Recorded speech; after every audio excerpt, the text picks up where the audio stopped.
Halo, Shalom. Bersama Halo. saya Pesus Suratman Dan saya Jimmy Manopo Sirait. Iya. Pada malam hari ini atau saat ini tepatnya kita mau sama-sama melakukan apa namanya, Jim? Diskusi ya. Diskusi. Kita mau diskusi dan kita mau beri topik Debat dari kusir, enggak? bukan, itu punyanya si teman kita. Adalah ya. Kita mau kasih judul atau kita mau kasih nama kegiatan kita saat ini, itu artinya apa ya? Ngopi liar. Tahu nggak ngopi liar itu apa? Enggak tahu ada maknanya enggak Gem? Ngopi liar. Ngopi liar itu singkatan. Enggak Jadi ada kepanjangan dari ngopi liar. Ngobrolin pikiran liar. Wih, pikiran liar dong. Pikiran-pikiran yang liar-liar Aku benci pikiranku. itu yang harus kita obrolin, itu yang harus kita utarakan ya.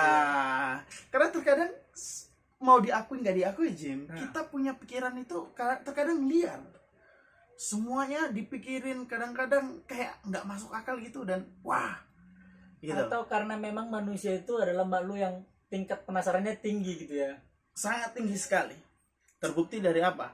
Waktu manusia pertama di Taman Eden, Tuhan udah kasih nih perintah, Tuhan udah kasih larangan.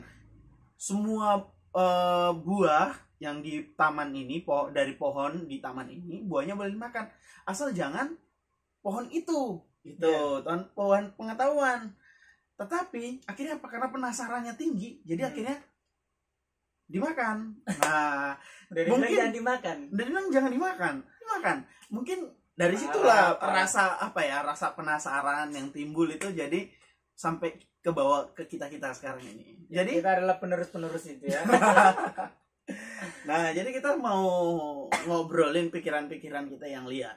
Oke ya. Nah, Oke. sebenarnya Jimmy tadi udah tes rapid test ya. Sudah rapid test Rapid ini test guys dan ya. hasilnya Ada adalah rapid test, ya. Non reaktif. Jadi saya negatif. Negatif. Terima kasih, Tuhan. Jadi luar biasa sekali. Jadi sebentar lagi dia bisa pulang kampung.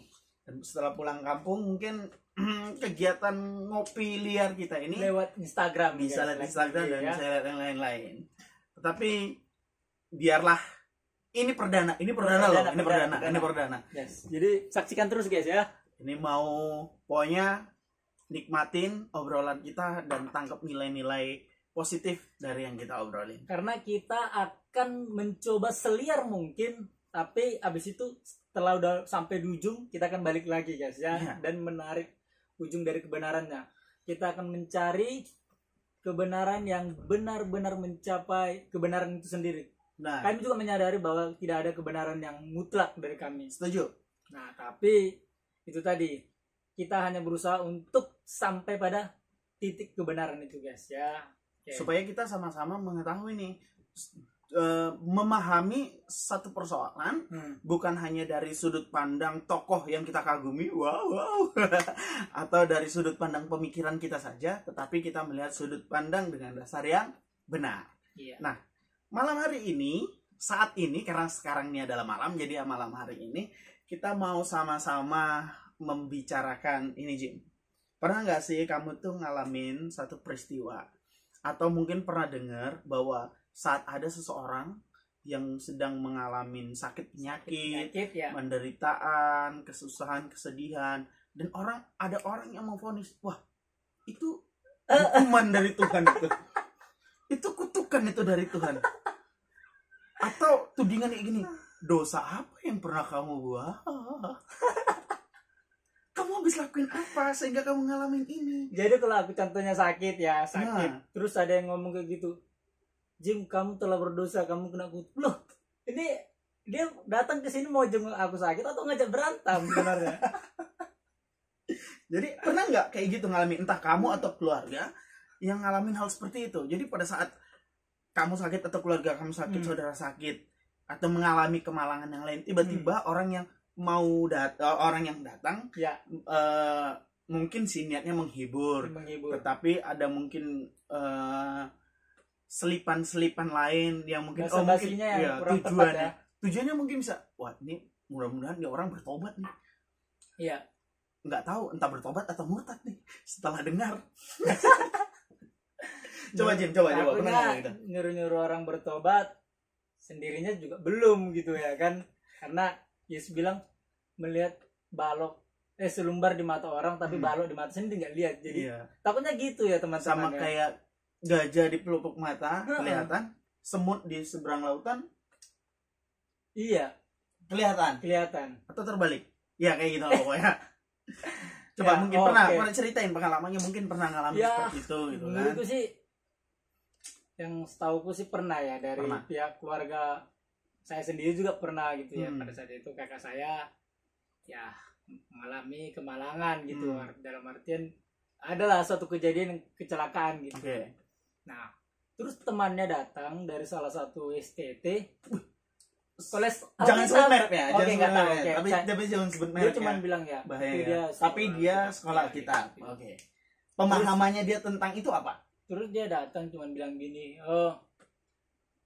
waduh, ini kamu kenapa bisa begini terjadi gitu kan? Maksudnya kalau sudah terjadi ya mau bagian lagi kan, mau gimana lagi? Terus dia bilang, wah ini jangan-jangan kamu ini ada dosa yang belum terselesaikan, ada kutukan gitu. Wah. Terus ya. Iya. Sebagai namanya orang lagi sakit, ya seharusnya butuh penguatan gitu ya kan. Orang lagi sakit kan butuh penguatan, jangan kayak orang udah jatuh ketimpa tangga diinjek dari atas.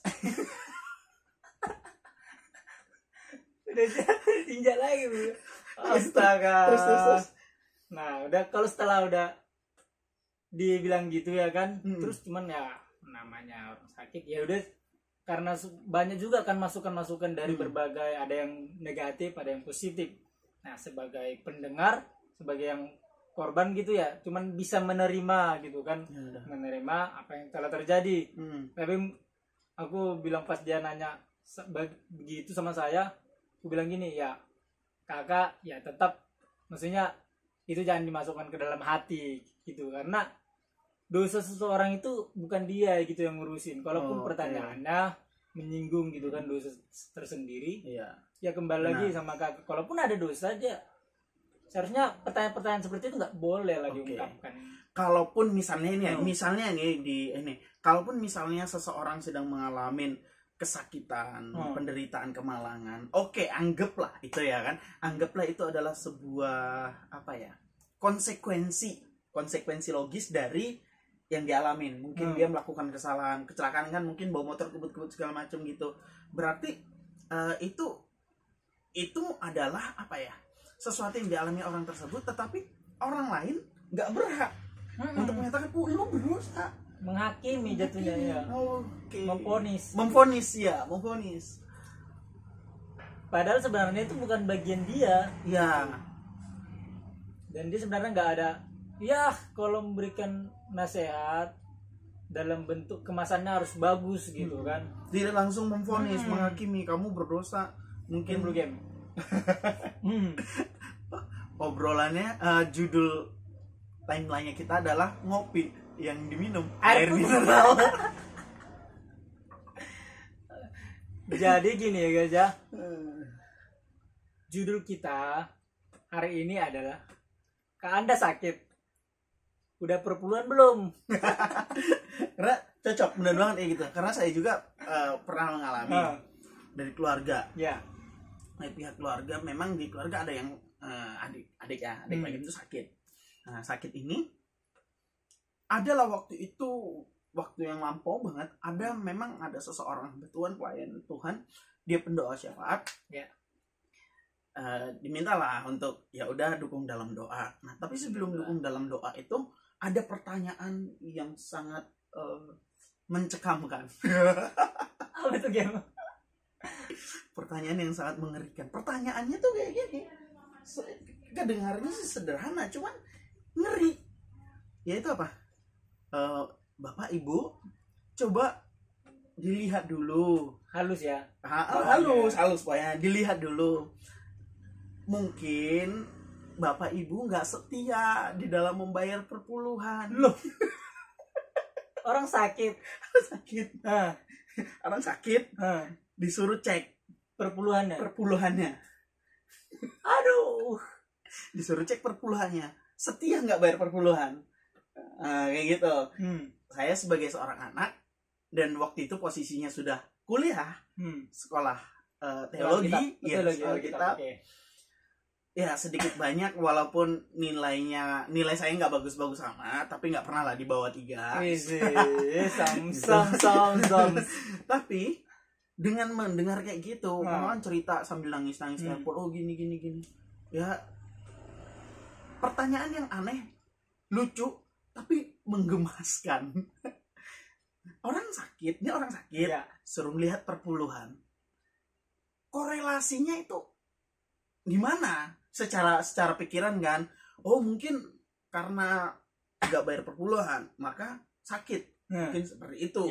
Jadi karena orang tua saya awam, adalah hanya seorang jemaat biasa yang apa ya, yang hanya ya beribadah, waktunya ibadah, waktunya memberi kayak gitu aja, maksudnya nggak kritis sekali. Tapi pada saat ditanya, masa iya sih Tuhan kayak gitu memberikan hukuman karena gara-gara perpuluhan, sementara kami juga memberi kok, memberi.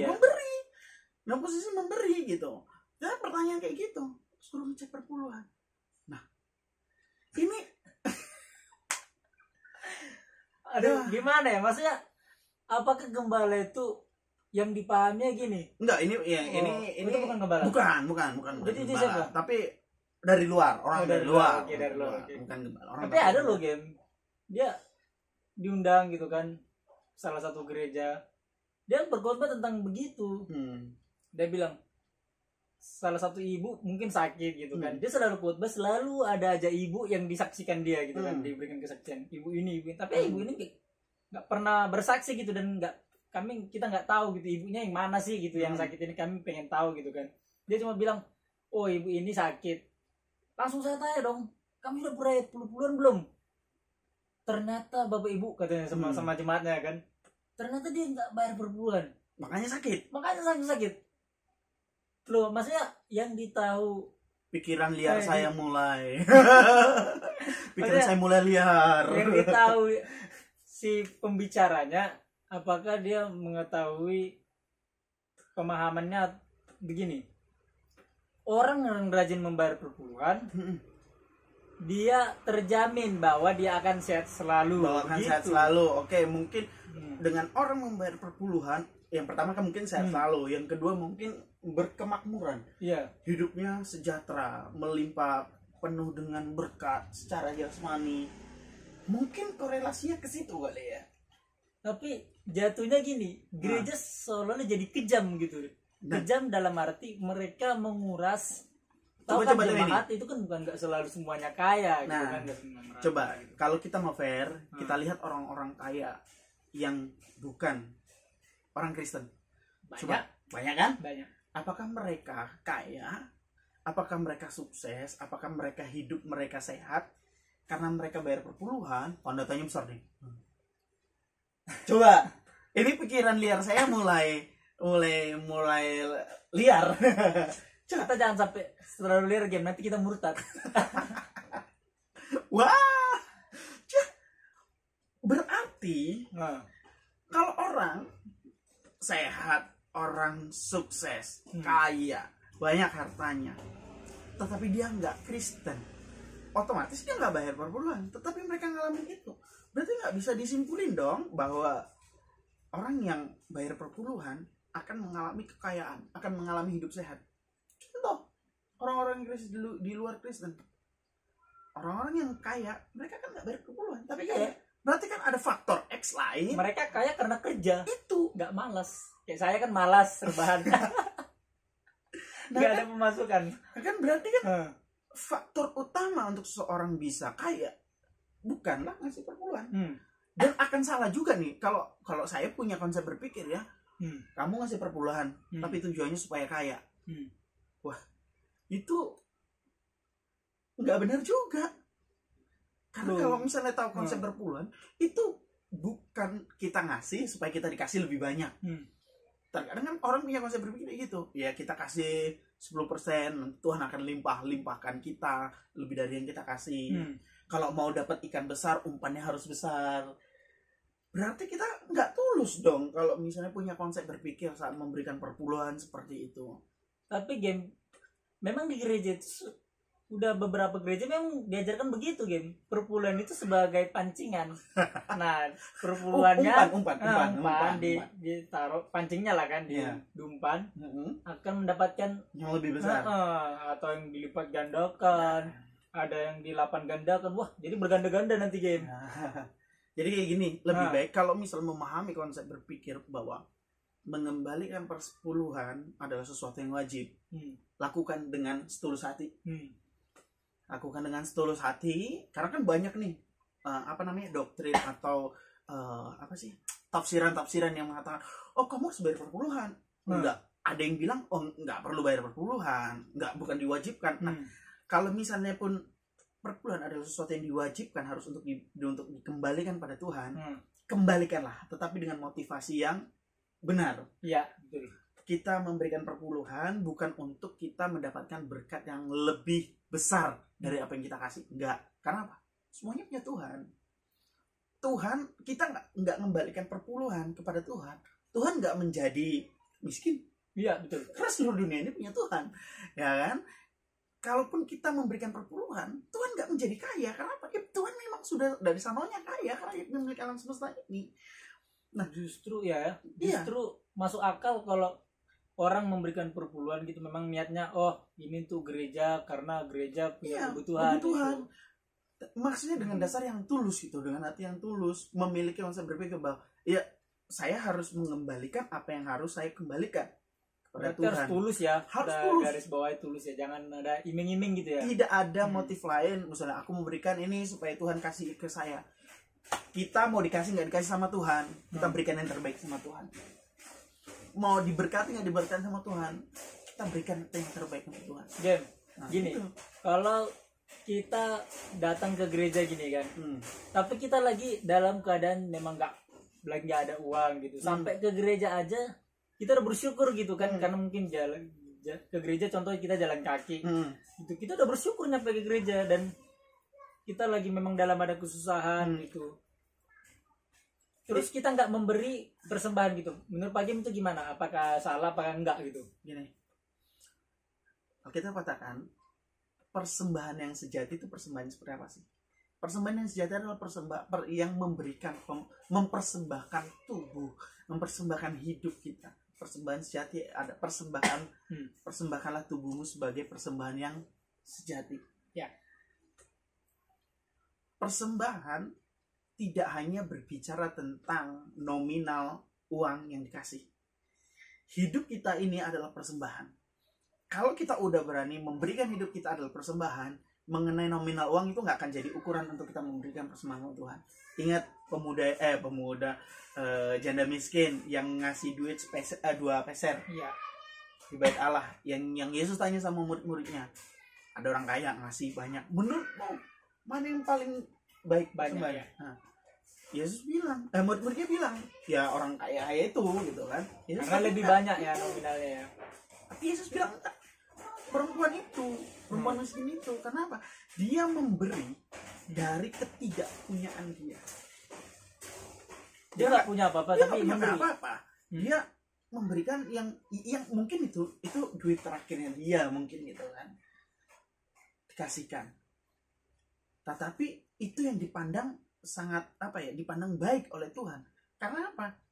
Tuhan nggak ngelihat nominal, Tuhan nggak ngelihat you kasih duit berapa, enggak.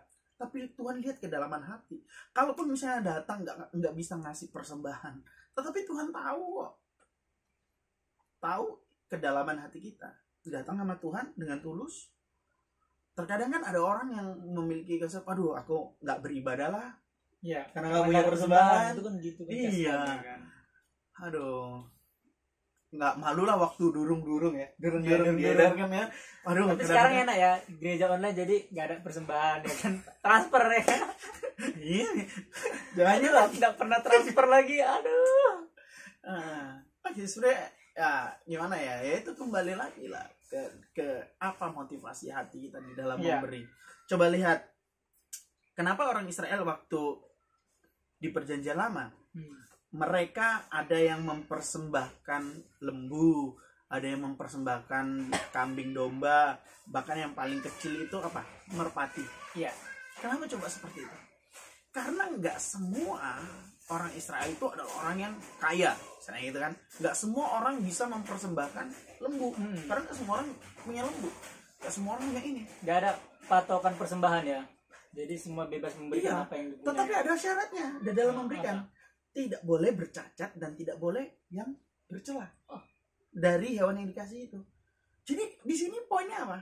Poin di dalam memberikan korban pada saat itu adalah yang pertama, ketulusan hati, sikap hati dalam memberi. Bukan mengenai nominal ekonomi. Ya kan harga kambing dengan harga lembu sapi kan beda. Beda. Harga kambing dengan harga merpati kan beda. Jadi nggak boleh diartikan itu sebagai nominal uang. Bukan, tetapi karena apa? Tuhan mau memberikan korban itu adalah tujuannya untuk apa? Menjalin relasi antara Tuhan dengan manusia sendiri. Jadi karena itulah adilnya Tuhan, semua orang bisa komunikasi sekalipun dia adalah orang yang miskin sekalipun. Karena apa?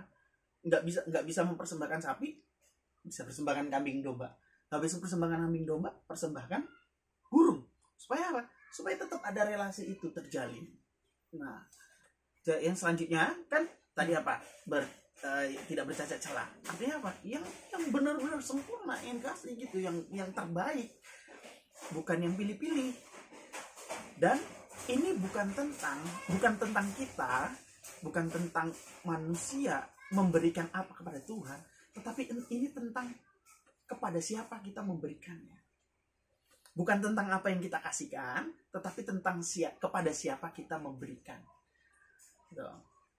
Jadi, konsep-konsep berpikir yang ya mungkin benar menurut orang lain, tetapi harus di ini lagi lah, di apa lagi ya? Ditelaah lagi lah ya, ditelaah lagi. Jangan sampai muncul pemikiran kamu sakit gigi, kamu nggak bayar perpuluhannya. Abis ini Vika, jangan sampai video pertama dan terakhir kalinya langsung diserang. Wah, dibacotin. Apa kau siapa sih gitu ya kan? Gini gitu. Karena orang kalau baru naik gitu ya. Kegelisahan kita gitu. Aduh. Ya kayak gitu. Dan paling enggak kembali lagi ke tadi loh, ke topik kita. Benar enggak sih ini orang, kalau orang ngalamin sakit, orang ngalamin penderitaan, orang ngalamin kemalangan gitu, itu karena hukuman, itu adalah hukuman karena tidak membayar perpuluhan, atau itu adalah hukuman dari Tuhan. Ini yang menjadi apa ya, perenungan kita bersama. Jadi perenungan kita bersama, benar nggak? Jangan-jangan benar lagi gara-gara kita nggak bayar perpuluhan. Tetapi saya nggak setuju sih, saya secara pribadi yang nggak setuju dengan hal itu sih. Juga sih nggak setuju ya. Kalau memang kayak gitu, mending aku nggak usah gereja lagi lah. Serius. Karena ngapain gitu kan, saya sakit gitu kan, udah sakit gitu, maunya harusnya sepertinya dia sudah terpengaruh sama trilema Epicurus. Enggak, maksudnya sebagai gereja adanya sebagai tubuh Kristus gitu kan. Ada yang sakit, nah gereja ini kan dia melayani kan.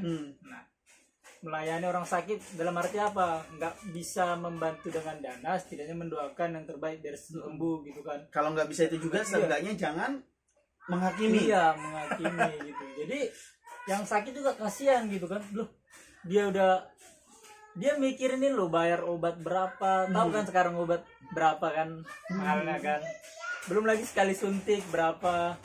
Dan kalau sakit kan dia nggak kerja kan. Gitu. Dia mungkin ya pegawai negeri ya kan, tiap bulan datang. Jangan terus itu ya. Aduh, ngopi guys, ngopi air putih. Tetapi untuk menjawab kegelisahan kita bahwa apa ya, saya punya sebuah kayak bisa dikatakan apa ya, antitesisnya apa ya, yang berseberangan dengan konsep berpikir bahwa orang ngalamin penderitaan, orang ngalamin sakit penyakit, orang ngalamin banyak kemalangan, itu adalah akibat dari hukuman dosanya dia, itu akibat dari mungkin ada beranggapan tidak bayar perpuluhan atau yang lain-lain, atau konsekuensi segala macam, atau hukuman yang paling tepat, atau kutukan dari Tuhan. Ada, kalau misalnya itu adalah sesuatu tanggapan pandangan yang benar, coba pernah baca dan pasti pernah tahu bagaimana murid-muridnya Tuhan Yesus mereka mengalami kematian. Petrus, cara matinya gimana? Disalib, terbalik. Apakah dia dikutuk sama Tuhan karena dia ngalamin kematian yang nggak wajar? Terus Paulus matinya gimana? Si Yakobus serem-serem matinya. Yohanes, Stefanus, iya, dirajam. Nah, apakah dia dikutuk sama Tuhan? Apakah dia itu adalah sebuah hukuman dari Tuhan? Siapa lagi? Si Yohanes direbus kan? Apakah dia mengalami seperti itu karena dia? Ini lagi Yohanes yang apa tuh? Yohanes Pembaptis. Pembaptis, penggal. Apakah itu kutukan hukuman dari Tuhan? Coba tokoh-tokoh Alkitab, bahkan kekristenan di awal-awal hidup mereka menderita banget. Apakah mereka tidak mendapatkan perlindungan Tuhan? Sekarang udah enak game. Orang-orang yang dulu kan kita lihat gini, orang-orang yang berjuang sama Tuhan itu ya berakhir dengan tragis gitu kan. Kalau sekarang kan enak. Iya, tapi kan menikmati. Apakah itu merupakan hukuman dari Tuhan? Apakah itu merupakan kutukan dari Tuhan? Itu kan yang harus menjadi pertanyaan. Kalau misalnya premis dasar dari orang-orang yang mengatakan bahwa orang yang menderita, orang yang sakit, orang yang mengalami kemalangan, itu adalah hukuman dari Tuhan. Kita kasih perbandingan. Murid-murid Yesus ngalamin seperti itu. Apakah itu hukuman dari Tuhan? Kan enggak. Kita harus adil dong dalam melihat ini. Dan coba ada satu pasal di dalam Yohanes 9. Ya, kita harus mengutip Alkitab ya guys ya, biar kita harus punya dasar. Kita ngomong tuh harus punya dasar. Supaya enggak asbun. Bukan kita enggak asbun, enggak spot-spot, tahu spot-spot? Sepotong-sepotong. Kita harus punya dasar untuk ini. Jadi bagaimana sih Yesus melihat seseorang yang mengalami penderitaan, mengalami kesusahan, dan bahkan mengalami sakit penyakit yang parah sekali dari sudut pandangnya Yesus. Bukan dari sudut pandang saya loh ya. Kalau sudut pandang saya bisa subjektif. Kalaupun seseorang mengalami seperti yang dibilang Jim tadi, seseorang ngalamin kemalangan segala macam, ya mungkin itu adalah sebuah hukuman dari Tuhan. Kita nggak punya hak. Janganlah kamu menghakimi perintah Tuhan supaya kamu tidak dihakimi. Tetapi jadikan itu sebuah pembelajaran untuk kita. Oh iya, untuk merefleksi diri, untuk merubah diri. Tapi kita mau lihat nih, ini yang dibilang Yesus. Yohanes 9. Judul perikopnya itu orang yang buta sejak lahir. Ya kan? Pada waktu itu Yesus itu sedang berjalan sama murid-muridnya. Saya nggak perlu bacain, nanti kalau mau baca sendiri baca Yohanes 9. Nah, ayat 1 sampai yang ke terakhir. Dari luar kepala ya game ya. Nah, ya pokoknya kita baca ini gambarkan secara singkat. Okay. Yesus lagi jalan sama muridnya. Murid-muridnya tanya karena ada seorang buta yang dari lahir. Murid-murid tanya kan? Buta dari lahir. Iya. Kan Yesus sudah melihat seorang buta yang sejak lahirnya. Murid-murid tanya nih kepada Yesus, "Rabi, siapakah yang berbuat dosa?" Nih, lihat konsep berpikirnya murid yang Yesus nih kayak gini nih. Baru pertama ngelihat langsung ditanya sama dia, "Siapakah yang berbuat dosa?"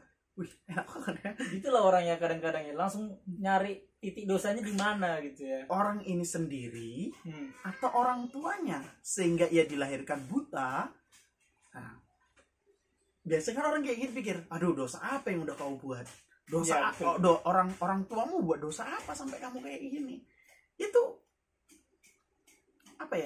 kayaknya banyak orang yang lakukan gitu. Tapi lihat ini jawab Yesus. Kalau di Alkitab ini ditulisnya dengan tulisan merah ya, berarti penting. Jawab Yesus, bukan dia dan bukan juga orang tuanya. Garis bawahi, bukan dia dan bukan juga orang tuanya. Tetapi karena pekerjaan-pekerjaan Allah harus dinyatakan dalam Dia. Yesus nggak menghakimi. Oke lah, buatlah itu karena kesalahan orang tuanya. Mungkin anggapannya gitu. Tapi nggak ada kalimat menghakimi di sini. Iya, nggak ada. Tetapi karena pekerjaan-pekerjaan Allah harus dinyatakan di dalam Dia. Berarti ada satu pekerjaan Allah yang akan dilakukan Tuhan di dalam penderitaan orang lain, di dalam kesusahan kemalangan kita. Mungkin di dalam kemalangan kakakmu tadi dibilang itu Tuhan lagi punya pekerjaan-pekerjaan Allah yang mau dinyatakan di dalam Dia. Bukan kutukan. Bukan karena nggak bayar berbulan. Karena gini, orang kalau itu sakit ya, hal positif yang bisa kita lihat dari orang-orang yang pernah mengalami sakit parah gitu kan. Justru aku ngelihatnya setelah aku masuk dalam sekolah ini ya kan, sekolah Alkitab ini gitu. Aku lihat banyak orang itu bersaksi gini, wah saya dulu adalah seorang yang bisa dibilang nakal gitu kan. Saya main cewek, pokoknya dia dalam dunia masa lalu itu punya kehidupan yang jahat gitu. Dia sendiri mengakui gitu kan, dia sedang bersaksi. Tapi suatu hari ketika dia di dalam kata ininya dihajar habis-habisan dengan dari penyakit tadi, mereka sampai bilang gini loh, kalau lagi sakit parah, Tuhan justru banyak yang bernajar gitu sama Tuhan.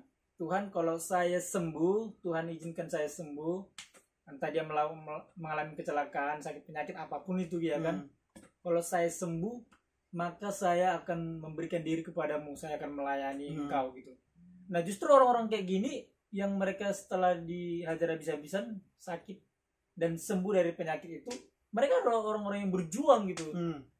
Berjuang dalam arti ya mereka memenuhi perkataan mereka, janji mereka sama Tuhan, dan mereka melayani di desa-desa, nggak memandang tempat ya. Orang kan gini kalau di apa itu kan milih-milih gitu kan. Aku maunya di tempat yang subur lah, jadi apapun ketika dia di pelayanan di sana ya banyak subur gitu kan, ada hasil-hasilnya gitu. Ada ya tempatnya subur gak subur ya. Iya, tapi karena dia bilang gini, dia karena udah berjanji sama Tuhan bahwa dia itu memberikan hidupnya, dia jadi ya benar-benar sungguh-sungguh gitu, serius gitu. Jadi saya nggak mandang tempat subur atau itu mau tempat yang suram gitu kan. Jadi intinya dia mau gitu. Berarti sakit penyakit itu memang dijadikan Tuhan sebagai alat untuk menyadarkan seseorang, ya kan? Untuk menginsafkan seseorang. Berarti memang ada hal baik di situ. Nanti bisa baca di selanjutnya deh bahwa pekerjaan Tuhan memang dinyatakan di dalam kehidupan orang buta itu tadi. Karena dari orang buta tersebut hidupnya menjadi kesaksian. Dan di dalam Roma 8 udah jelas dikatakan, Allah turut bekerja dalam segala sesuatu untuk mendatangkan kebaikan bagi orang yang mengasihi Dia, dan seterusnya. Kondisi jemaat di Roma waktu itu teraniaya, bos, menderita, tapi mereka teriak-teriak ya karena dikejar-kejar ingin dibunuh gitu. Mau dibunuh mereka. Nah, kalau kita teriak-teriak karena ya lagi pandemi ya kan, nggak gereja offline. Mereka kehilangan ini loh, hak keluarga negara mereka karena mengakui Yesus sebagai Tuhan mereka, sebagai Tuhan mereka. Sebagai apa? Kurios. Iya. Sebagai kurios mereka. Apa itu game kurios game? Kurios. Ya. Kurios itu Tuhan. Tuhan. Ngetes ya.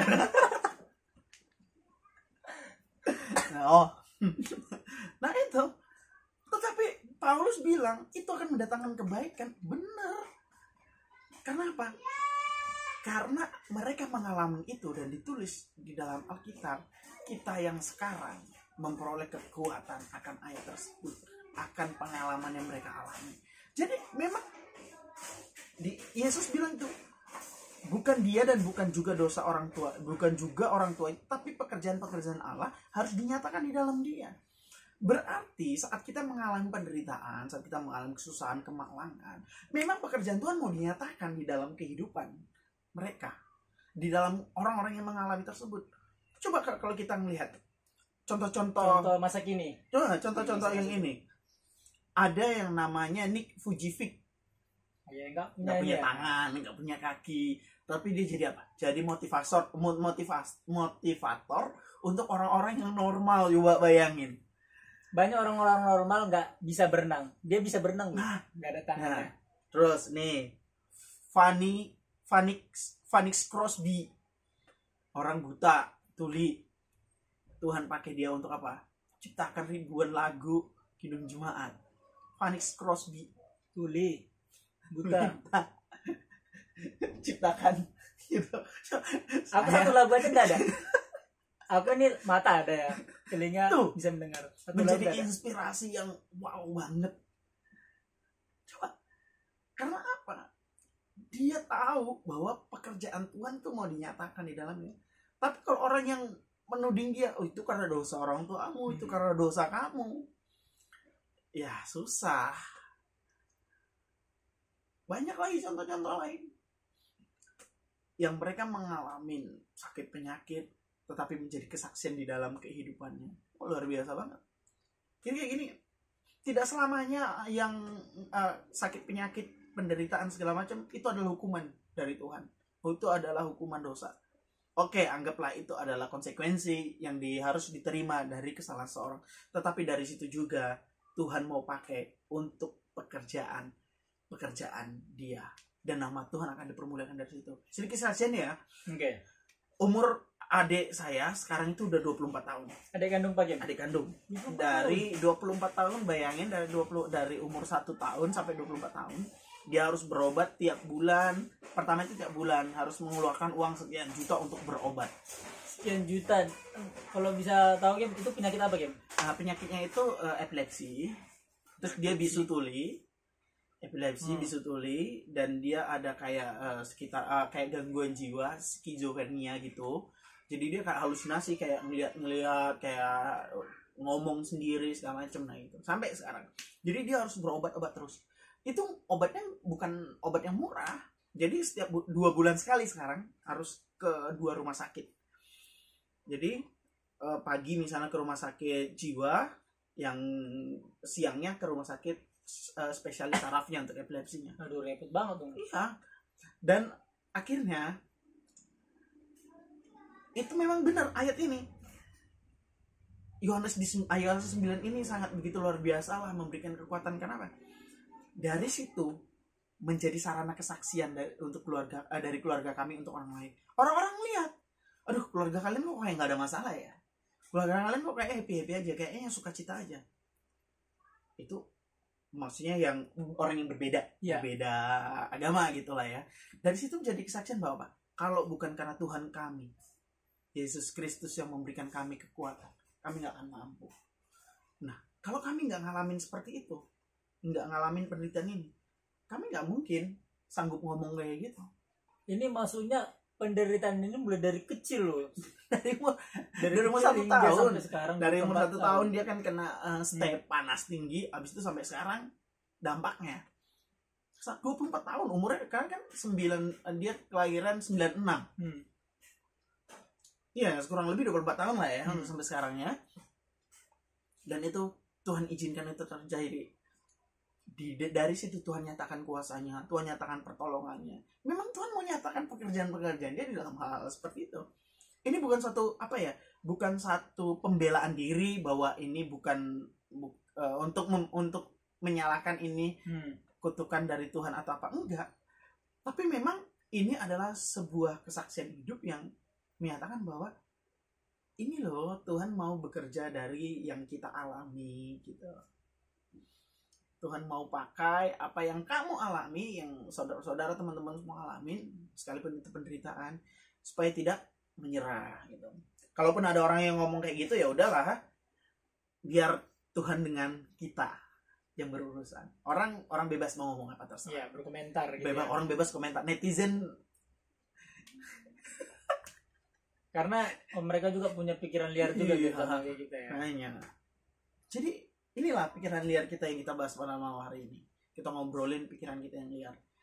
Bahwa kita nggak setuju bahwa orang yang menderita, orang yang mengalami sakit penyakit, orang yang mengalami kemalangan itu bukan karena tidak bayar perpuluhan ya, atau itu adalah hukuman dari Tuhan.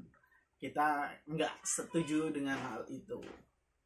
Tetapi yang kita setuju seperti yang firman Tuhan katakan, Tuhan mau menyatakan pekerjaan-pekerjaannya dari apa yang kita alami. Iya, berarti kadang Tuhan juga mengizinkan gitu ya. Tuhan mengizinkan. Coba kalau misalnya kita bahas kitab Ayub sesaleh apa? Kurang saleh apa dia? Kurang baik apa? Kurang kaya apa? Tapi Tuhan izinkan si iblis untuk apa? Untuk ambil harta dia dalam sekejap, untuk ambil orang-orang yang tercinta dalam sekejap. Karena apa? Tuhan mengizinkan. Kalau Tuhan nggak izinin, si iblis nggak akan bisa jamah. Gitu. Semua di dalam kendali Tuhan, semua di dalam kedaulatan Tuhan. Makanya dan yang harus kita pahami adalah semua mendatangkan kebaikan. Kalau kita ngomong-ngomong tentang Ayub tadi, jadi dari Ayub ini sebenarnya kalau kita bisa belajar tentang bersyukur itu teman-teman ya, itu dari situlah bisa kita lihat bersyukur yang lengkap itu dari Ayub. Dia bersyukur ketika diberkati juga, dia bersyukur, tapi ya dia juga bersyukur ketika mendapat hal yang sebaliknya. Iya. Itu katanya sama istrinya ya, yang masakan kamu mau yang baik aja dari Tuhan, tapi yang buruk enggak. Itu tulus banget itu loh. Jadi itu juga menjadi pertanyaan yang sama buat kita. Masakah kita mau yang baik aja dari Tuhan, tapi kita nggak mau yang buruk yang Tuhan izinkan terjadi dalam kehidupan kita? Aku selama ini sih banyak menerima yang baik sih, tapi menerima yang nggak baik juga banyak. Jadi tapi tetap harus bersyukur. Aduh. Karena yang paling utama kita itu memiliki Tuhan, sumbernya gitu loh. Ya mungkin di sesi 1 ini, di episode pertama ini kita segitu dulu lah. Ya segitu dulu. Game ini dari kesimpulan dari Pak Game. Dari kesimpulan Pak Game. Jadi kita bagaimana menyikapi kalau kita sakit, dan bagaimana ketika kita saat dalam gereja terus kemudian ada yang berkhotbah demikian, dia mengatakan, oh orang sakit itu kutukan, dia terkutuk, atau dia lagi berdosa gitu. Ya memang sih Tuhan kadang kalau kita banyak dosa gitu kan diizinkan untuk melibas kita, untuk mengubahkan kita, tapi kadang ada kok yang dia baik tapi tetap juga diizinkan sakit gitu. Ya. Semua orang mengalami. Nah, apa? Oke. Jadi kalau misalnya kita ngalamin sakit, kita ngalamin penderitaan, kesusahan, kesedihan, yang pertama jangan menyerah. Jangan menyalahkan Tuhan. Jangan menyalahkan keadaan. Tuhan baik di dalam segala hal dalam kehidupan kita. Itu yang jelas. Itu menjadi satu introspeksi diri kita. Kita sakit karena kesalahan kita sendiri kah? Jadi kan ada yang namanya tabur tuai gitu loh. Misalnya kita sakit karena ngerokok, ya kan? Itu kan konsekuensinya kan untuk sendiri. Itu kan karena kesalahan sendiri. Nah, atau kita pakai narkoba, atau kita bawa motor nggak pakai helm gitu. Tapi tetap deh, di situ ada hal positif yang bisa kita ambil untuk apa? Introspeksi diri. Saat kita ngalami sakit, waduh, berarti misalnya paru-parunya udah mulai sakit karena kebanyakan merokok. Ya udah, berarti itu adalah alarm untuk apa? Berhenti merokok. Gitu. Misalnya jatuh nih, ya jadi itu terkadang Tuhan izinkan sesuatu yang mengizinkan sesuatu untuk kita pelajari supaya kita nggak terjadi lagi. Jatuh kepalanya agak sobek dikit karena apa? Aduh, jadi jelek. Nggak pakai helm. Berarti kedepannya harus pakai helm. Itu cara-cara Tuhan untuk apa? Untuk mengingatkan kita gitu. Kan kalau jatuh dia naik motor yang tadinya dia lari-lari gasnya tuh sampai habis gitu. Kalau bisa muter gitu. Bisa gini. Jadi dia akhirnya pelan-pelan harinya kan? Jadi setelah udah selesai perbannya dari buka gitu kan ketampanannya juga udah makin berkurang ya kan, gara-gara udah akhirnya kan pelan-pelan juga kan. Itu karena apa? Ya itu Tuhan punya tujuan baik. hasilnya akan baik. Itu yang jadi introspeksi. Terus kalau misalnya di gereja nih ada yang berkhotbah, ada yang berkhotbah atau ada yang ngasih penguatan, tetapi ada unsur yang menyatakan, oh ini kamu kena kutuk sama Tuhan, kamu dihukum sama Tuhan. Itu juga jadikan satu introspeksi diri kita. Iya. Nggak usah berbantah, nggak usah dilawan, karena serang si nggak usah diserang, karena dia memiliki versinya masing-masing. Jadi ambil yang baik, buang yang nggak baik, gitu aja. Karena pada akhirnya kita akan tahu kok mana yang pemberitaan firman Tuhan yang benar, mana yang asal-asalan gitu. Nah, itu aja. Pokoknya respon kita itu aja, responin dengan baik saja. Tidak perlu harus marah, tidak perlu kecewa, tidak perlu harus pindah gereja, pindah agama. Tidak perlu itu, karena itu mungkin juga Tuhan pakai untuk mengoreksi kita, mengintrospeksi diri kita. Tanya sama Tuhan, berdoa sama Tuhan, baca Alkitab lagi dengan sungguh-sungguh. Terus yang terakhir tadi apa? Gereja. Dari gereja udah sih. Oh, udah itu aja ya, itu aja. Itu aja sih dari saya. Jadi kami tadi mungkin kalian lihat, kami nyerang ini nih yang khotbah begini, tidak ada kita hanya nyerang. Kita hanya mengutarakan pikiran liar kami. Karena tidak baik menyerang-nyerang. Jadi sebenarnya dia itu tidak salah, dia hanya melihat Alkitab gini kan. Dari sisi pandangannya, sudut dia saja. Sudut pandangannya. Kalau saya lihat ini kan putih, tapi kalian lihat ini kan hijau kan. Jadi gitu kira-kira guys ya. Iya. Kita apa sih namanya? Doktrin memisahkan tetapi kasih memeluk. Nah. Ya, betul. Jadi kalau ada teman-teman yang paling enggak teman-teman memiliki sudut pandang yang berbeda lah dengan saat melihat video ini, karena kita nggak usah sama satu sudut pandang. Kalian juga bebas. Begitu sudut pandang. Liar aja, santai aja. Penting enggak. Yang penting habis itu jangan murtad. Yang penting masih di dalam koridor yang tepat. Jadi tetap ingat bahwa Allah turut bekerja dalam segala sesuatu untuk mendatangkan kebaikan bagi orang yang mengasihi Dia. Kalau kamu masih hidup belum mengalami kebaikan, berarti Allah masih turut bekerja dalam kehidupan kamu. Sampai mendatangkan kebaikan. Kok nggak baik-baik, berarti belum selesai. Oke teman-teman, mungkin sampai sini dulu bagian ini yang pertama. Nah kalau kalian ada tema-tema, pembahasan apa yang mau bahas? Penasaran nih, apa ya tentang ini contohnya, atau boleh bahas. Itu, komen aja di bawah. Tuhan itu nggak ada gitu. Apakah si Jimmy setuju nggak Tuhan itu nggak ada? Iya saya setuju. Atau gitu gimana ya? Atau agama, atau tentang apapun gitu kan? Aja. Tuliskan komen di kolom komentar. Nanti kalau kita cocok kan bisa kita bahas kita bahas. Kita akan baca kok semua komennya. Iya. Jangan lupa juga kalau Anda terberkati dengan video ini, apa Jim? Like, komen, subscribe. Apa namanya Pak Jim judulnya? Efesus Suratman Channel. Efesus Suratman Channel. Oke. Sartika Sinaga Channel. Oke, dadah semua. Sampai ketemu di ngopi liar lainnya dengan akan bahas tema selanjutnya, topik yang lebih menarik lagi. Jadi biarlah ini menjadi berkat untuk kita semua. Jangan lupa subscribe Efesus Suratman Channel. Nah.